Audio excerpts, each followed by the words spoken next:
Hello and welcome to Marketing Land Live, number 24. Good morning, good afternoon, wherever you are. It is Friday, August 12th. It is just after 12 noon on the East Coast of the U.S., just after 9 a.m. on the West Coast of the U.S., which is where all three of our guests are.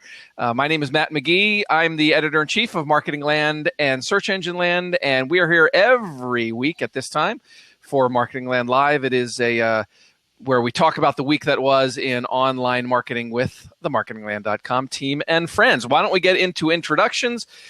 We have two of our crew with us. Tim, you go first. We'll do alphabetical as we always do, Tim and then Danny. And so you know the routine for folks that are listening on Facebook or the podcast or whatever, who you are, where you are, what you do. And the question today, because I am without air conditioning in my house, is what temperature do you normally keep your house at during the day? Did I stump you? Yeah, well, I live in Los Angeles, so we don't really need AC during the day too. So, Tim Peterson, live in Los Angeles, cover social, and I just have all the windows open during the day, so whatever that... So you have no idea what temperature it is in your house? No idea. Okay. I'm jealous. Yeah. Danny, go ahead. My name is Danny Sullivan. I am the founding editor of Marketing Land and Search Engine Land, and I also live in Los Angeles, which is south in Orange County. And so, yeah, we just open the windows. And but Tim and I are both down by the coast, so if we were a few miles inland, we would be feeling some of your pain. But you're down by the coast. But I do know the temperature in my house because I bought this internet-connected thermometer thing. And so I've been discovering that my house is actually hotter inside a lot of the times than it is outside. So, typically like 75. Sometimes it gets up to 78. Wow. Oh, my God. It was a scorcher of a day, 78. I had to open more windows. But my rain gauge that I just installed is telling me that there's been no rain. And, yeah. You need a gauge for that. My wife's like, what are you doing? Like, because if we get rain, I want to know. You can't just look out the window. Because actually, I know it's stupid, but I like that stuff. And like sometimes we'll get a rainstorm in the winter, and it's going to dump a huge amount, and I feel like there's a hurricane hitting, and I want to know, or at least I want to be able to watch the rain gauge fly off the roof. That one time a year you get rain. Yeah, exactly. All right, I'm Matt McGee, as I said, editor-in-chief of Marketing Land and Search Engine Land. I'm in Tri-Cities, Washington, and I usually keep the house at about 71, 72 degrees, and it's currently, as of the last time I checked, 20 minutes ago, it was about 78. But we're getting our air conditioning fixed today. That's a good thing. So why don't we get into the show? A lot of stuff going on that we should talk about. And I guess the big news, you want to do the Twitter stuff first? The big news, we covered it on Tamar Weinberg covered it on Marketing Land for us, talking about Twitter and the harassment issue. But really the story broke on BuzzFeed earlier this week. Charlie Warzel, I don't know if I'm pronouncing that right. But he did a story with just a ton of reporting, a lot of interviews with former Twitter execs, former Twitter employees, talking about how this problem with harassment and abuse has been going on forever, and Twitter hasn't done anything about it. And so I guess... Well, what were your big takeaways from that? The thing that struck me is, we hear so much about the prominent cases, right? The celebrities and that sort of stuff when they walk away from Twitter. But this is, it affects all people at all levels. It's not just a celebrity problem. Yeah. Twitter sucks when it comes to harassment, sucked at it for a long time, still sucks at it. So does YouTube, so does Reddit. Anywhere where people can be anonymous, comment, sections, harassment's going to be an issue. That's, Facebook, harassment's not really an issue because it has to be your actual identity. So that's how they've been able to avoid this. Twitter's problem is they have paralyzed themselves. Like they say, oh, we're for free speech, but then they do stuff that kind of tries to get at the harassment issue, like Twitter Engage, where celebrities, public figures, whoever uses Twitter Engage will just see comments or replies from like other influencer types, right. there's moderation there. So if Twitter really wanted to stick to its guns and say, oh, we're just free speech, we're just a dumb pipe, it wouldn't roll out things like Twitter Engage. And so, yeah, Twitter sucks when it comes to harassment. I mean, I always find it a struggle because you can find terrible things that happen on Facebook too. I think Facebook probably has a harassment problem as well, but I just don't think you hear about it. And the impression I've gotten has been that it's not that it's harassment free as much as it's harder for people to put harassment in your face. Like with Twitter, because the notifications always are shoving right at you, anybody can basically come along and start shoving things at you in this horrible stuff. Whereas with Facebook, I think that, they've got to first of all see one of your posts, right? Then they got to go through and then they've got to like make a comment on the post. And then I can't even recall, like you do get notifications on Facebook. But for some reason, I don't know, maybe it's because there's less of your stuff that's out there or whatever, but it just never feels like it's become a problem where it's as in people's faces as it is with Twitter. I agree that the real identity and I made perhaps the harder effort of creating a Facebook account also, puts it off because it seems like it's whack-a-mole with Twitter. But, at this point, I'm just so exhausted reading about it and seeing it and feeling sorry for people who have had to deal with it. And you look at like what happened with Leslie Jones and like, here she is and she's just getting these horrible comments and basically loses it just trying to ask, where's the humanity with some of these people? And they're all like almost laughing. Well, they are laughing because they're just getting a rise out of her or whatever. And it's actually been really heartening to see that actually she's managed to stay with it and ended off going off to NBC and doing this, awesome Olympics coverage that she's going to be doing through them, whatever. And that she's actually survived. And this is all actually a positive coming about because she is on Twitter, which is the kind of thing that you think, great, that's exactly what Twitter wants. This is the kind of content, the kind of person, all the things they want. But boy, you almost lost that. And in the end, you didn't because you had to have your part-time CEO go through and say, okay, I'm not going to do my Square stuff at the moment. Hey, can you DM me and I'll take care of it and we'll promise to do something for you or whatever. But you can't do that one by one for all the celebrities, much less for regular people who are just wanting to use it, who don't want to have this stuff. I wish they would just like have what we used to do with our comments, which was a common sense policy. That's what our guidelines were. It's like, these are our common guidelines. We expect you to follow common sense, commonly expected decency. And if we see something that we think violates that, you're being a jerk, you're being abusive, you're doing things that we think most people would disagree with, you're not going to comment anymore.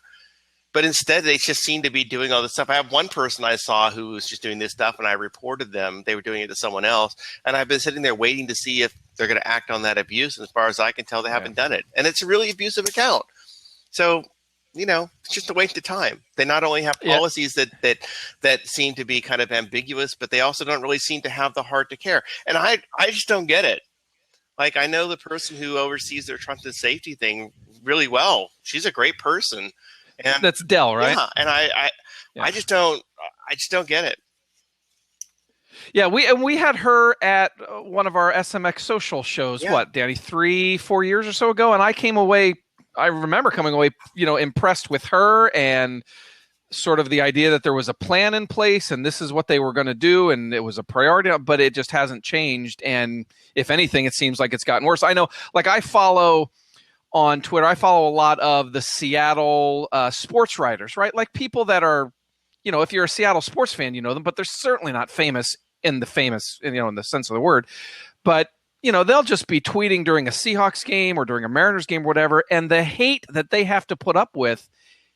And I'm like, why are you turning on this guy? He's just reporting what the team is doing. It's just, I will step back and say one thing though. Part of me feels like collectively as a society, we should stop thinking about this as a Twitter problem and start talking about it as a human being problem. Who are these people spewing such hate that are Yeah. getting such a rise out of, I'm just going to go annoy someone, and I'm just going to be really mean, and I'm not going to be constructive, and I'm going to interact as if I'm like a third grader on a playground, except a third grader on a playground would act with more humanity than some of the people act. It's like, what is wrong with you that you act that kind of way? You want to feel sorry when you look at some of the people for the way they're acting, because you're just like, there's just something wrong. And I know that you're always going to have people who literally have something wrong with them, but it's just like there's no sense of decency that's come in with the ability to either be anonymous, or some people don't even care about being anonymous. So part of me also feels like, hey, I don't know, maybe we need Twitter spending ad campaign money on saying like how to be a nice person, or how to have some dignity, or how to, and maybe collectively we need to do that as well, because this is a horrible society that these comments are reflecting, and they are reflecting that in general. But having said that, I think Twitter should shut a lot of this stuff down as soon as they can, because I think it goes to that whole broken windows idea that, well, if you just allow this kind of behavior to happen, then everybody thinks it's perfectly acceptable, and it's not. But how would you want them to go about doing that? Because that seems like that's the problem that all of these platforms deal with. Like YouTube tried to shut it down when it went to G plus for comments, and then it got hated on for that and had to walk that back. And then it tried to give comment moderation to the creators themselves or the channel owners, and that's worked. Well, there's a variety of things. One thought is that well, first of all, can we just try being more proactive and actually shutting things down? Because, like I said, I feel like it's a black hole when you report some of this stuff for abuse. That just doesn't seem to happen. And yet, any ordinary person could look at some of these accounts and go, yeah, that should be out of there. So, first thing is I'd like to see them really, really get aggressive on shutting down accounts. Secondly, I think I'd like them to make it a lot harder to have an account. If somebody comes back in, maybe you have to go to having an email verification or something like that. I can't even recall, but I think it's not difficult to just start up a whole new Twitter account. And I get that they'll be concerned that, oh, well, if we do that, we might lose some people. But come on. It's like, well, you need an email address or a phone number to register a Twitter account. Yeah, but I don't know that you have to verify the email address, right? I'll have to go back and look, but I think you could just put in like any email address and maybe get started. But I mean, you could create any email. Like I don't. I know, but at least, if they're not verifying the email, then at least start to do that before you let the accounts go active. Because I'd at least like to put one more barrier. Because then if someone, I fall back to how you deal with search engine spam, right? And the more barriers and the harder you start raising the bar, the more you get to the point where someone's like, it's not worth my effort to fire off 100,000 pages and do that. So if you have to go through and verify your email, yeah, anybody could do that. But then at some point it's like, wow, they've just shut down my 10th account. Do I want to start another one? Do I really want to be this abusive or whatever? It might be interesting to see them actually file some lawsuits or help people file some lawsuits. I think if we had a couple of legal cases where someone is actually taken to court and loses a case for internet harassment, I can't think of anything where that's ever happened. And yet, if you acted the way some of these people act online in the street to someone, and you made those kinds of comments or whatever, you get arrested or you get jail time. I mean, yes, you would. You can't go. You can't go threaten people. And have abusive behavior and say, I'm going to kill you, or I'm going to shove your head up, whatever. So it would be, but my God, if you ever tried to take and deal with one of these things with a typical police department, they wouldn't even know where to begin. So it might be nice to see that kind of enforcement extended online, where people realize, you know what, I think I'm anonymous, but actually I can be found. And again, that's not going to stop everybody as well, right? Like, you really want to be anonymous and you really want to be out there to be abusive and you want to find a way to cloak your IP and go through a proxy, you can do that as well. But suddenly there'll be a cost for a lot of people to do this. And then the last thing I've wondered is, and this goes back to what we talked about before, where you have Twitter, where it's this sort of designed to make people want you to do the interaction. When people don't want to necessarily do the interaction, they're happy to read. So maybe it really is like, hey, you want to comment? It's going to cost you $1. And, you can do 5 tweets a day, enjoy it. But after that, you're gonna have to pay just a token single dollar a year to maintain your account. And there's some small like local websites that have done that.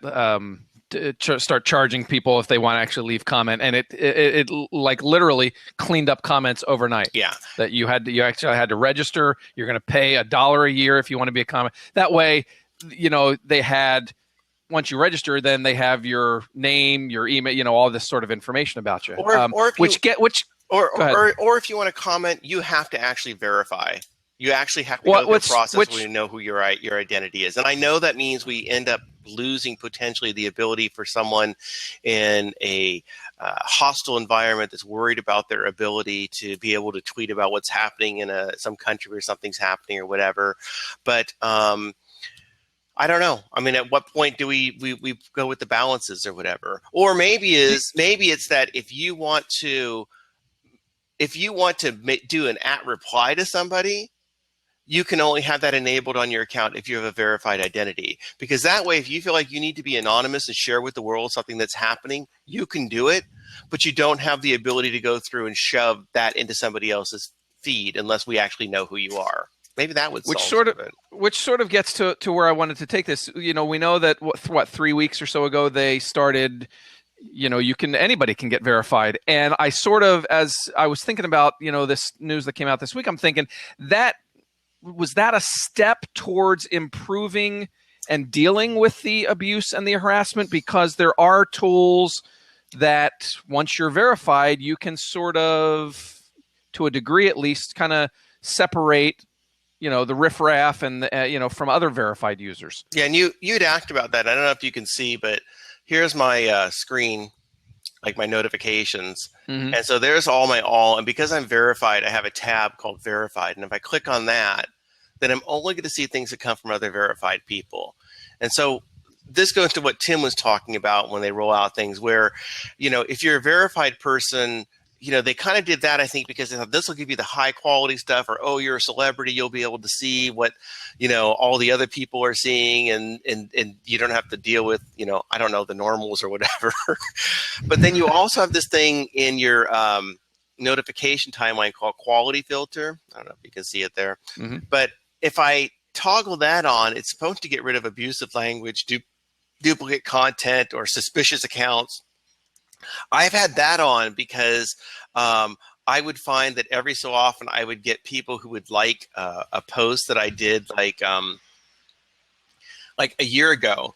And so I'd be like, that's weird. Why did somebody suddenly like that? And you would go in and you'd see that it was just some porn account, and that they're just going through and liking stuff, and you click on it and it's like, hey, come see me on my webcam or whatever like that.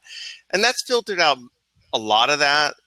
And it was annoying me because I had it on, but this is an example where when I put it on, I finally okay, it's not a problem for me anymore. It's kind of like when someone steals your copy on Google and you find it because you deliberately went out and tried to seek it.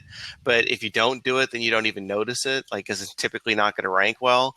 So this sort of move to give you stuff where we're going to suppress it or we're going to keep it out, I think that's a positive. I think it can cause people to overreact to stuff that nobody else is seeing. But, maybe related to that is the idea that you restrict the ability to do the direct pushes into somebody else's feed somehow.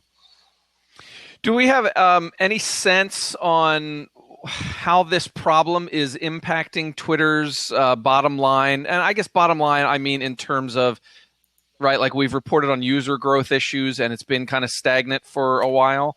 Do we have any sense? I mean, like I said earlier, it's the big cases that get publicity. But how many people are leaving Twitter, regular folks that are leaving Twitter because they are getting harassed? Do we have any idea on that? Is this impacting their ability to grow the user base? I haven't seen any data that could indicate something that specific. Yeah, I've not recalled or seen anything like that. They, their growth problems generally seem to be unrelated to the harassment issue and much more to do with people just not getting or thinking they need to have a Twitter account. Right, not getting the service as it is. So, Okay, and Dan, I liked your comparison to the spam issue because that's what I was thinking about yesterday. It reminds me of the Google Maps spam stuff that's been going on for like what, almost 10 years as well, and just continues every year. And then every once in a while, we'll do a story on it, but then when the New York Times does a story or Time or whatever, it gets this huge, exposure, and there's lots of promises. Oh, Google's going to fix this, going to fix that, and then it just, Yeah. just nothing changes. All right, let's move on to topic number 2, which is Tim's story you wrote. I had this listed as topic 2, story you wrote about the Facebook changing its news feed again to make it, quote, more informative. Tim, what does that mean? There's a reason that's quoted in the headline because Facebook wasn't even that clear. I love the part of your story, Tim, where you're like, I don't even know what this is. I gotta be honest. So what Facebook's doing is they have a panel of like tens of thousands of people, that a focus group, which is really weird that Facebook has turned into a focus group for this stuff, but increasingly it is, where every day these people are going through their news feeds, tens of thousands of people, and ranking on a scale of 1 to 5 how informative they find a post. And then Facebook's going to take, those rankings, plug it, shoot it into its algorithm so that it can identify, okay, if people who saw a New York Times article about, Simone Biles winning the gold medal, those that found it informative are people who, are really into sports. They follow sports teams. They, post about sports, what have you. They live in the U.S. And so then it's going to think, okay, so this is probably informative to people who fit that description. So we're going to add that as another signal to give this a better chance of appearing in those people's feeds. People who, don't fit that profile, it's probably not as informative, to them. So it's not going to contribute to this going into their feed. I don't really know what this actually means. Like, I've kind of put in the story, like, probably means, cooking videos more than cat videos showing up in your feed. But maybe some people think cat videos are informative, and therefore those people will see this in their feed. It's also, it's just one more signal that the algorithm takes into account. It's not like the signal. Facebook, hasn't said, it probably would never say how the different signals are weighted or what all of the signals are. So it's hard to say how much, if any, of an impact this is actually going to have. But it's a way for Facebook to make itself look good by saying, oh, we're going to make your newsfeed smarter. We care about making newsfeeds smarter. We're not just cat videos and Chewbacca Mall. I know what it means. It means that when my wife posted a picture of my son having a senior picture taken and no one liked it, she's like, what the hell's going on? That was a cute picture. Why is nobody's liking it? And it's like, oh, because I think maybe they made that change. Well, I don't like that change. Just put a chalkboard behind them with like some equations, and then the computer vision figure it out. Oh my God. It reminds me of the days, Danny, you'll remember this, the day, what was it, like 4 or 5 years ago, when Google once a month would announce its, what changes it's made to the ranking algorithm, and then, everybody would analyze it for a month until the next changes came in, and then, just this whole, I don't know, I'm getting tired of this constant, here's what we changed this month on our newsfeed algorithm, and it's just like, at this point, just put out stuff that you think is clever, creative, and quality, and let it fall where it may be. I worry that they're making pages, publishers, brands sort of kind of chase the newsfeed algorithm, and I don't know. It seems pointless to me at this right now. Yeah, for pages, the inevitable thing is it's going to be pay to play for all pages. Like, I don't see that not being the case. And a year, a couple years. I mean, what they did to brands, they're just going to do that to everyone because that's money. And for, individual people, it'll be different. Like, for each of us in our, personal accounts, it'll be a different thing. But then it'll be, more about people complaining, I don't want to see my friend's kids anymore. But when my friend posts a New York Times article, okay, that I want to see. And so this is Facebook kind of trying, maybe seemingly, to account for that. Tim, how come Facebook hasn't done? And weren't there rumors that they were going to do a separate news app? I mean, they had Paper, they had that app, and that was. I don't know if I remember that. It was an app where it basically took all the links from your Facebook feed and arrayed them into an app. They shut it down like a month or two ago. It was super buggy. People liked the design. It was okay. It was like Twitter cards, but kind of stacked in order. It didn't work. Seems like something that they would want to do, considering they have a dozen other apps already. Yeah. And they're not all going to work. No, that's true. All right. Topic number 3, more Facebook. Facebook announces that it's blocking ad blockers. And then AdBlock Plus announces that it's blocking Facebook's ad blocker. And then I don't know if you guys saw this, but I think late Thursday, it's Friday morning as we speak. I think late Thursday, TechCrunch and maybe others had a story that Facebook thinks that it has now blocked the blocking of the blocked ad blockers or something like that. I'm not even sure and so we've reached out to Facebook to see if there's any update on that, but no reply yet. Who wants to go with this one? I mean, it's crazy. I mean, it's basically, it's like you have a house and you never had a lock for your door. And then someone figures out, oh, you don't have a lock for your door? Cool, I'm going to come in and steal your stuff.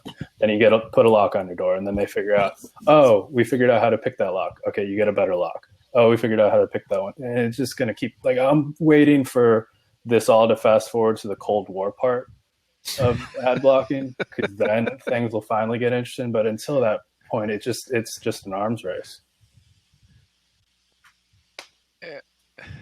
Danny, you got a riff on this? No, I mean it's arms race is a good thing. It's just going to go back and forth and back and forth. What's interesting is that Facebook has decided they actually need to bother with it, because desktop is like 12% of their traffic these days or something like that, and then the number of people using ad blockers tends to be like at best 10% of the people that are out there. If that's that, like 20% now, I think, on desktop.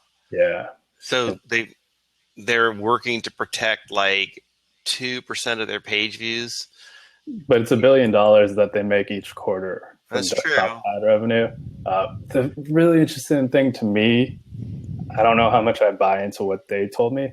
This is only desktop web. They're not doing this for mobile web. When last year everyone was freaking out when Apple says, hey, we're going to make it possible to install mobile web ad blockers. And everyone freaks out, and that's really what brought the ad blocking thing to the fore for a lot of people who never took it seriously whatsoever. And so as Facebook, is this working for mobile web? No. Why? Mobile web just, isn't, that significant right now. For ad blocking? That's what they said. I mean, I'm sure they probably have data that, supports their stance, and maybe they don't have that many people visiting their mobile site with ad blockers, but it's still like, if you're going to do this on desktop, why not do it on mobile? Well, that's true, because if you're on Facebook and on your mobile and you're using the Facebook app itself, your ad blocker is not going to work, right? Not a iOS, like the content blocker. It's only going to be blocking ad blockers for mobile apps. It's just they go through VPNs, so then you're sending your traffic to a third-party server to get you. It's like super shady. Yeah. So I could see that being a not as much of an issue for them. But well, depending on how many people are visiting their mobile site, they've never disclosed that, so no one knows how big or small that traffic and therefore that revenue would be. AdBlock Plus is one of the ones where you can pay to have your ads whitelisted. Is that? Yep, Google pays them. And Google pays them. Yep. Yeah. Oh, okay. Surprise! Are you surprised that Facebook or Google just doesn't buy them? You just buy them all, just in one fell buy swoop. them all, keep using it. We are clear, we are whitelisted, but we keep using it. All right. Shall we move on to topic number 4? Topic number 4, Danny, I think we will have you start with this one. This is Greg Sterling, I believe, wrote these stories for us. So Google in its local listings, a week or so ago, maybe 10 days or so ago, they start adding, these best of lists, right? Like the best restaurants and the best this and the best dry cleaners and all this sort of stuff from various sites around the web. They don't include the likes of Yelp and TripAdvisor, which I believe both create these top 10 lists as well on their website. And so Yelp and TripAdvisor are all upset this week. Yeah, they've tweeted that they were angry, their CEOs. And they probably have right to be. And I'm working on a story, so I'll go into it in more detail when I get the story finished up and everything. But, at its core, Google added this new thing, and it's like, here are critic reviews. Yelp is not included in this new box, so the box has the result of pushing the Yelp listing that actually does show up if you search for, say, some restaurant, even further down the page. 2 or 3 screen swipes away. And so, they're like, great, you got to steal more. And they have painted it like, great, more stuff that you're taking just for Google. Well, Google actually is using these reviews from 15 different partners. So it's not just that they pushed all the Google stuff up there. Zagat is up there, which is a Google-owned property, yes. And I do see them more than I see anything else, but there are other things that are there as well. But Google's response has been, well, we show the critic reviews because these are reviews from actual critics, and the Yelp stuff and everything. This is what I'll be getting into my story, that they're not critics, they're users, and we're trying to show you like what critics have to say. It's like, oh, okay, that sounds reasonable. Except that when you actually start to click on some of these critics reviews, like in Zagat, you realize, oh, it's not actually a Zagat critic who wrote any of this stuff. It's that you probably have a computer algorithm that's gone through and written a paragraph about this restaurant where you highlight things that have come from user reviews. So yeah, you could put Yelp up there. So in the end, I'm looking at it and I'm thinking, yeah, you could totally have Yelp and TripAdvisor stuff included here if you wanted to. And in fact, why wouldn't you? Because they have great stuff. Why are you making it even harder and harder to find this material from them? I get why Google wants to have a different format when you're on mobile. I get why it makes sense for you to see the hours and things and stuff like that. But if in the end, if someone wants to understand if something is good, they're not just doing a navigational thing and want to know if something is a great restaurant or whatever. The idea that you've made it harder for people to get that information from Yelp in particular is absurd. It's like one of the best resources out there. So, they kind of suck. Surprise. Well, and I put TripAdvisor in that same group, Danny. I'm planning, my wife and I have our 25th anniversary in a few months, and I've been using TripAdvisor religiously, and it's, it is user reviews and comments and ranks and all that sort of stuff. But when you collect it all together, and it's just. So that's it. Those are great resources. Why are you not including them as great resources? Right. And the answer is because those guys backed antitrust actions against you in Europe, and you don't like them. Although maybe they wouldn't have backed the antitrust actions against you if you hadn't made it so hard for people to find their stuff. There's still that part though where you kind of like the part of me that can just never let go of this, like, yeah, Yelp, I know Google's only sending you half your traffic now for free. They're so awful, giving you all that, deal with it. I think in this case it's a legit thing. But I do kind of suspect at this point if Google is afraid to do anything for Yelp, because Yelp is just so hard line that Yelp is really, really good on the whole, we're going to complain about Google and talk the worst possible thing we can ever do about them. And they're very, very bad on actual solutions about what they want. It's when you talk, it's like just, frustrating. Like, well, what do you want? Well, we want the universe to be equal. Okay. You want to talk about some specifics, but I'm kind of getting there. So, yeah. All right. Last topic. I think we're about 35 minutes or so in, so we're doing well. Last topic. Tim, you want to talk about? You had a story earlier this week about Instagram direct response ads, and kind of off to what a slow start. Is that a fair way to describe it? Yep. Yeah. So June 2015, Instagram announces direct response ads. Ads that people can click on to install an app, visit a website. They're not doing so well. Part of it is it's just a new business. It's hard for direct response advertisers to justify why they would take money away from Google search ads or from Facebook ads and put them towards Instagram, especially since Instagram's never tried to really position itself as a direct response place. It's an app that you go to look at stuff. So it catered to brand advertisers for a long time. So there's, where the questions are people going to click on ads?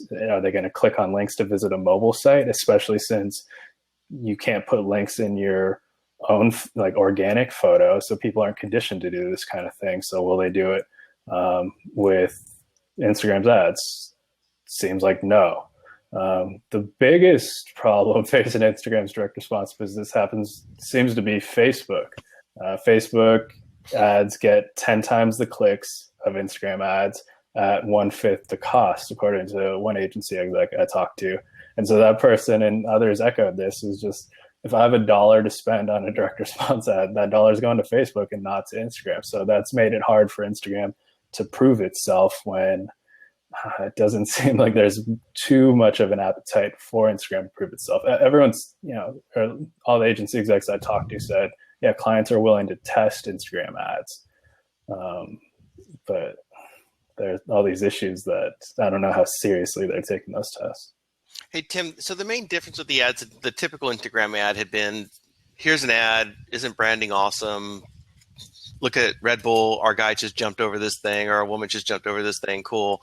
But you couldn't click on them. And the direct response, it's the main difference simply that you can then click and somebody can actually engage with the ad? Well, click and go to the website to Okay. buy a product, to sign up for a test drive of a car, to do something beyond the ad. As opposed to the regular ads, which were just, you got greater visibility in a feed, but there was no clickability into them, right? Right. Yeah. Okay. All right, Tim, do you want we have the rundown? We're at the end of the run. Do you want to hit real quick on the Pinterest ad change too, which I thought maybe was worth mentioning for folks that may not have caught that news, that they're going impression based. Is that what the story was a couple days? Yeah. So you've been able to buy impression based ads, on Pinterest for a few years. But you can only do that by going through Pinterest direct sales force. Now you're going to be able to buy them through the auction, whereas previously in the auction, you could only buy on it, whether people clicked on the ad or engaged with it by liking it or repinning it. Now you can do it, by impressions.